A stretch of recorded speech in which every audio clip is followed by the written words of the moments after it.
Umabot sa 30 bilyong piso ang tinatawag na allocables ni na Presidential son Sandro Marcos at former House Speaker Martin Romualdez. Ayon sa PCIJ, ito raw ang bagong muka ng pork barrel at ang dalawa ang alleged pork barrel kings. Ayon sa PCIJ, sa 1.2 trillion peso allocables mula 2023 hanggang 2025, 15.8 billion pesos ang napunta kay Congressman Sandro at 14.4 billion pesos naman kay Congressman Martin. Nagsimula ang pag-usbong ng allocables noong 2023 sa ilalim ni dating DPWH Secretary Manuel Bonoan. Kapansin-pansin din sa PCIJ report ang analysis nito na sa kabila ng trillion peso allocables ng magkamag-anak na kongresista, wala ni isa sa allocable ng Duterte allied lawmakers. PCIJ, tinugura ang pork barrel kings ngayon ang mag-join na sina Congressman Sandro Marcos at Congressman Martin Romualdez dahil di umano sa 1.2 trillion pesos na allocable funds ng dalawang kongresista simula 2023 hanggang 2025.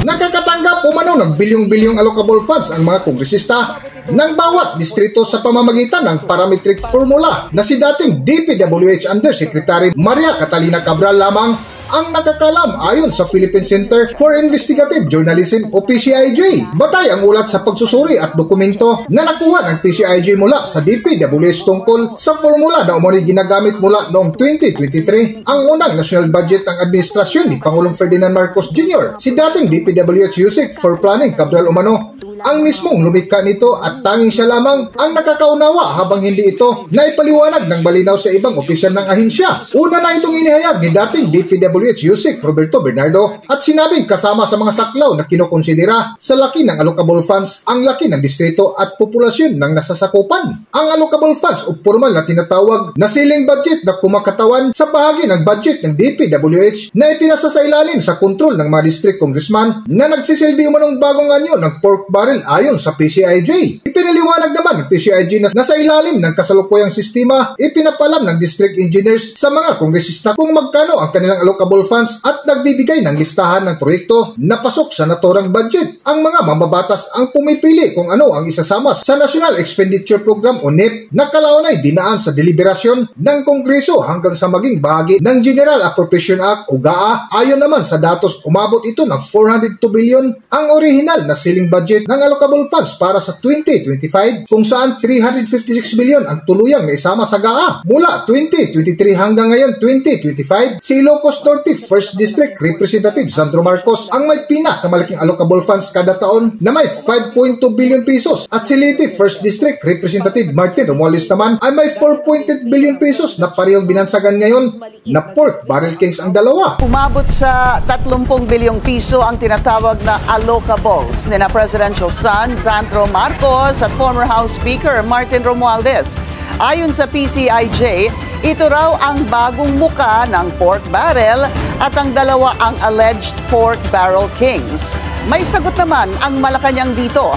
Ang detalye sa agenda report ni Ivy Reyes. May tiwala ang Pangulo sa anak niyang si House Majority Leader Sandro Marcos na kaya nitong tugunan ang mga kwestiyon laban sa kanyang allocable projects sa 1st District ng Ilocos Norte. Ang allocable ay termino sa DPWH na nangangahulugan na automatic funds sa ahensya para pondohan ang mga infrastructure project na nakatuon sa social development. Sa isang report ng Philippine Center for Investigative Journalism o PCIJ, napag-alaman na top 1 and 2 sa listahan na may pinakamalaking allocables si Congressman Sandro at si presidential cousin and Leyte 1st District Representative Martin Romualdez. Ayon sa PCIJ, sa 1.2 trillion peso allocables mula 2023 hanggang 2025, 15.8 billion pesos ang napunta kay Congressman Sandro at 14.4 billion pesos naman kay Congressman Martin. Alam naman po ng Pangulo na alam ni Congressman Sandro Marcos ang kanyang ginagawa at alam niya po kung paano ito sasagutin.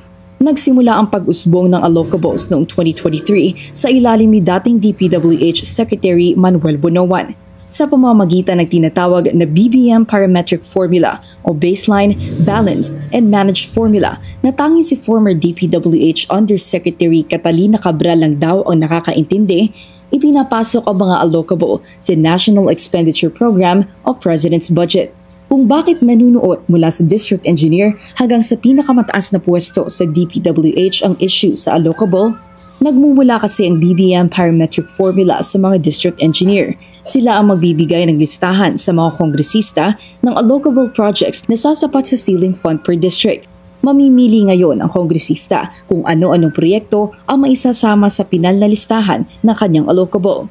Pagkatapos, nasa kamay na ni former Yusek Cabral ang bola kung magkano at anong projects ang i-endorse ng DPWH at ng Budget Department. Ayon yan kay dating DPWH Yusek Roberto Bernardo na hindi rin daw alam kung paano nangyayari ang computation ng allocable. Napansin nga ng PCIG na sa kabila ng trillion pesos allocable funds ng mag-join na sina Sandro Marcos at Martin Romualdez ay hindi nakasama sa listahan ang mga pangalan ng ilang kongresista na hindi kaalyado ng kasalukuyang administrasyon.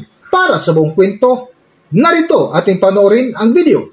Kapansin-pansin din sa PCIJ report ang analysis nito na sa kabila ng trillion peso allocables ng magkamag-anak na kongresista, wala ni isa sa allocable ng Duterte allied lawmakers na sina Congressman Paulo Duterte, Isidro Ungab, Pantaleon Alvarez at Kaimer Olaso ang napasa sa 2025 budget. Para sa agenda, Ivy Reyes, Billionaire News Channel.